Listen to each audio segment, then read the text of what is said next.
குளங்கரையில கட்டக்கூடிய பாலங்கள்லாம் என்ன நிலையாச்சு நம்ம பார்த்துக்கிட்டு தான் இருக்கோம். உறுதித்தன்மையை பொறுத்தளவுக்கு அந்த சந்தேகப்பட வேண்டிய அவசியம் இல்லை. நீங்க ஆத்துல கட்டுற பாலத்துக்கும் இங்க மேல்மட்ட சாலை அமைக்கிறது 2 வித்தியாசம் இருக்குது. இதை பொறுத்தளவுக்கு என்னன்னா தாங்குகிற சக்தி எவ்வளவு, இங்க மேல போற காருகள் அல்லது பஸ்ஸுகள் கனரக வாகனங்கள் போவது என்னவோ அந்த அடிப்படையில் டிசைன் இது செய்யப்படுகிறது. ஆத்துல கட்டுகிற பாலங்கள்லாம் எப்படின்னு சொன்னா தண்ணியினுடைய போக்கு கனஅடி தண்ணி அந்த அளவுக்கு 1 மணி நேரத்துல வாங்கும் என்ற அடிப்படையில் தான் அது கட்டப்படுகிறது. அது பொதுவாக என்ன பண்ணுவோம், நீர் மேலாண்மை துறையில் இருக்கிற பொறியாளர் இடத்துல அங்கே தான் நாங்கள் கணக்கு வாங்குவோம். அவங்க இந்தந்த வருஷத்தில் இந்தந்த ஆண்டில் இந்த 1 மணி நேரத்தில் இவ்வளோ கனஅடி தண்ணி இந்த இடத்த கடக்கும் அப்படின்னு சொன்னால் அதை வச்சு தான் டிசைன் பண்ணும். சாத்தனூர் அணைக்கட்டை திறந்து ஒரு பாலத்தை உடைத்திருக்கிறார், ஒரு பாலத்தையே உடைத்து விட்டார்.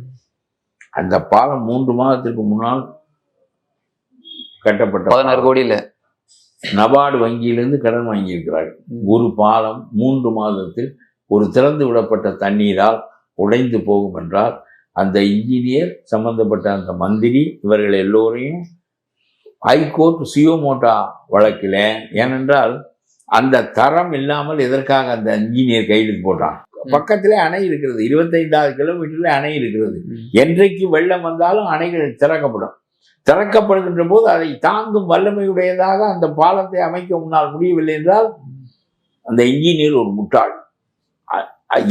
என்ன எத்தனை லாரி போகும்? 16 டயர் கொண்ட லாரிகள் எல்லாம் இப்பொழுது போகின்றன. அந்த கணம் என்ன, இங்கெல்லாம் 8 டன் என்று சொல்வார்கள். இப்பொழுது என்ன அதுக்கு கணம்?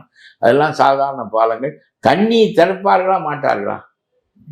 சாத்தனூர் அணையில் என்றைக்கும் தண்ணீரை திறந்தால் அந்த பாலம் தாங்காதென்றால் நீ எதையெல்லாம் எதிர்பார்த்து போட வேண்டும்? அது வலிமையாக கட்ட வேண்டாமா? அணையில் தண்ணீர் இருந்தாலும் மொத்தமாக பெரும் வெள்ளம் வந்திருக்கிறது, அதையெல்லாம் தாங்கும்படி கட்டுவதுதானே பாலம்.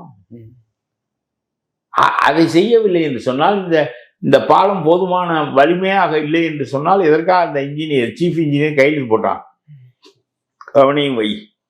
ஏவன் இந்த மந்திரி, யார் யார் பங்கு போட்டீர்கள் எல்லாரும் வா, சுயோமோட்டோ கேஸ் போட வேண்டும் இந்த ஹைகோர்ட். ஒரு ஏன் பணம் கொடுப்பதற்கு நிறுத்தி வைக்க வேண்டும்? அதுக்கு சரியான ஸ்ட்ரென்த் இருப்பதாக ஏன் சர்டிஃபிகேட் கொடுத்தாலும் அவனை கொண்டு வந்து நீதிமன்றத்தில் நிறுத்த வேண்டும். என்ன ஸ்ட்ரென்த் இருக்கிறது இந்த பாலத்தில்? 16 கோடியை எப்படி கட்டுவாய்? ஸ்டாலின் வைத்திருக்கிறார் சொத்து, அதிலிருந்து கட்டலாம், அதை பற்றி பிரச்சனை இல்லை. கட்டு கொஞ்சம் வருகிறது என்பதற்காகத்தானே இந்த மோசமான பாலத்தை கட்டினீர்கள். ஆகவே நான் சொல்கிறேன், இது ஒரு கவர்மெண்ட்டே இல்லை. ஒரு ஏக்கருக்கு 7,000 ரூபாய் கொடுக்குறாங்க, 25,000 ரூபாய் சாகுபடி செலவாகும். 7,000 ரூபாயில் நீ சாகுபடி செய்து கொடுப்பாங்க. இந்த மக்களுக்கு தான் புரிய வேண்டும் இந்த அரசு எப்படி நடக்கிறது என்பது இந்த மக்களுக்கு தான் புரிய வேண்டும். 6,000 கொடுப்பார்கள், 2,000 கொடுப்பார்கள். கள்ளச்சாராயம் குடித்துட்டு செத்தால் 10 லட்சம் ரூபாய் கொடுப்பார்கள். என்ன அரசு இது? இதுபோன்று முக்கிய நிகழ்வுகள், அரசியல் தகவல்களை ஆழமாகவும் மாறுபட்ட கோணத்திலும் அறிந்து கொள்ள மறக்காமல் உங்கள் IND தமிழ் 24x7 பக்கத்தை பின்பற்றிக் கொள்ளவும். உங்கள் ஒவ்வொரு ஆதரவும் இதுபோன்று பல நிகழ்வுகளின்